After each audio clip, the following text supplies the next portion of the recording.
Kerusakan pada ponsel itu seringkali diakibatkan karena tegangannya yang tidak masuk kepada IC-nya.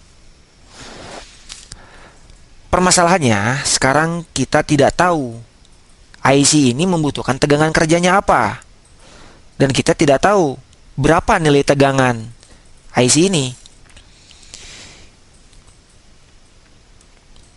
Misalkan untuk permasalahan kamera lah. Kamera. Caranya sama, kita tentukan di mana konektor kamera tersebut berada, di sini. Kita lihat di skema diagram di halaman terakhir pada komponen Finder.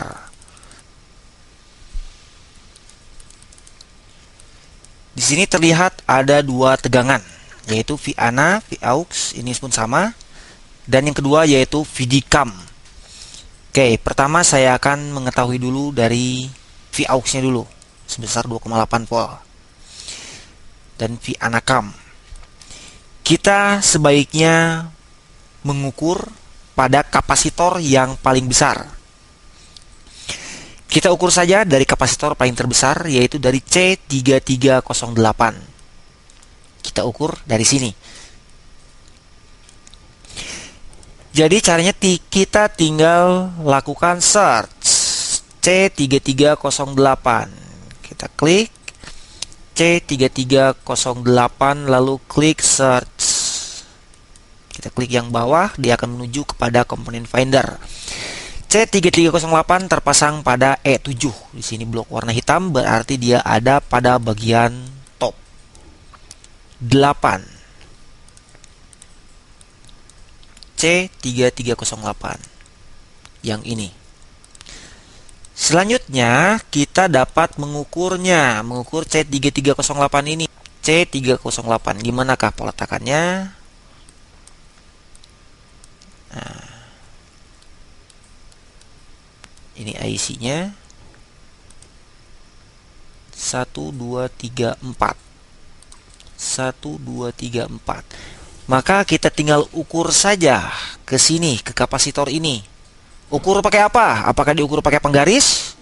Diukur pakai meteran? Atau diukur pakai apa? Oke. Anda sudah paham tentunya, untuk mengukur suatu tegangan kita gunakan avometer. Kita gunakan avometer pada kalibrasi volt 10 volt. Yang hitam kita hubungkan ke ground, yang mana aja ground, ini ground, kita hubung di sini. Lalu yang positif kita hubungkan ke kapasitor ini. Kita ukur kemana? Di sini kakinya ada dua. Apakah ke yang kiri? Ke yang kiri atau kita ukur ke yang kanan? Ya, kalau mau try and error bolehlah, coba satu-satu aja. Ukur dulu ke sini, dia gerak nggak? Kalau nggak gerak, kita ukur ke yang satunya lagi. Kalau dua-duanya nggak mau gerak, berarti tegangan tidak diterima dengan baik oleh IC ini. Dan pasti IC ini tidak dapat bekerja. Karena tegangan Vaux ini tidak masuk. Jadi langkah eksekusi apa yang harus kita lakukan? Apakah kita mengganti IC ini? Jawabannya tentu tidak. Tapi kalau tegangan ini tidak ada, maka kita harus mengukur atau mengetahui tegangan si pemberi itu. Kita kembali lagi ke skema.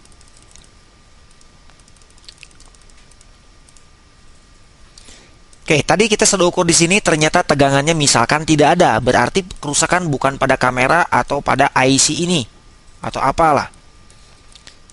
Tapi yang memberikan Vaux ini siapa?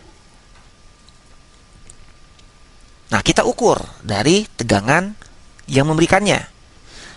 Selalu dan selalu yang memberikan tegangan itu diantaranya Retu, Tafo, dan DC to DC converter, contoh seperti ini. Oke, Anda dapat melihat di tabel di buku yang sudah saya berikan, di sana Vaux itu diberikan oleh Retu. Kita buka saja halaman Retu.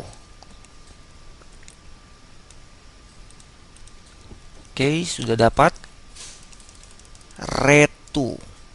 Kita cari di sini yang manakah Vaux. Oke, Vaux. Jalurnya perhatikan, terus iya 2,8 volt. Nah, kita dapat mengukurnya dari C2216. Kita cari di mana C2216 ini berada. Caranya kita search C2216 lalu klik search. Disimpan pada sektor K3, putih berarti bottom. C2216 di sini. Kita lihat di mana di mesinnya.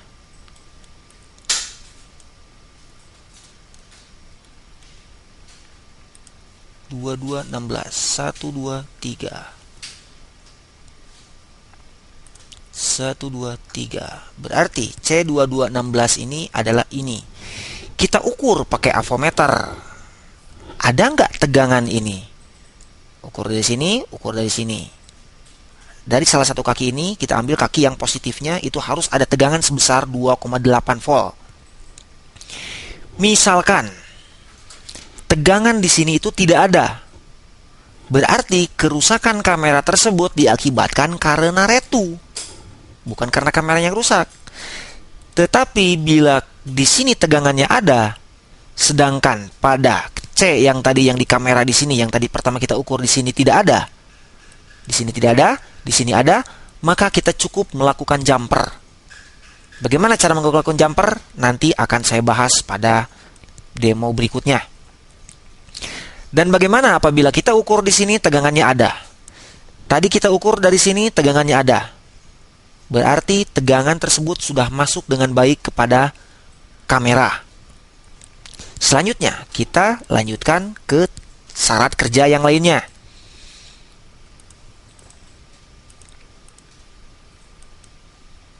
Seperti yang terlihat di skema ini, tegangan kerja ini membutuhkan Voux. Tadi Voux sudah oke.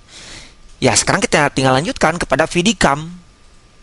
VDCAM.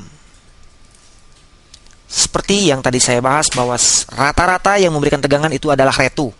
Apakah benar VDCAM ini diberikan oleh retu? Kita lihat. Tebak-tebakan aja. VDCAM. Di sini tidak akan ada tegangan VDCAM. Yang ada hanya ini. Berarti VDCAM tadi itu tidak diberikan dari retu dan dia itu mempunyai regulator tersendiri atau mempunyai satu rangkaian atau satu sirkuit atau satu IC yang digunakan untuk si pemberi tegangannya. Kita lihat VDCAM. Agar mempermudah di manakah VDCAM ini, siapa yang akan memberikan VDCAM ini, kita searching saja. Search, kita klik VDCAM. Sama dengan saya ketik di sini. Search. Ditemukanlah VDCAM. Ini bukan, ini yang masuknya ya, yang membutuhkan tegangannya. Ini. Oke. Ternyata VDCAM ini dia diberikan oleh IC ini. Oleh IC N3300.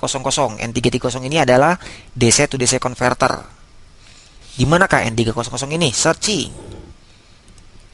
N3300. Enter. Disimpan pada sektor F8 hitam. Yuk, inilah IC-nya. Kita lihat di mesinnya.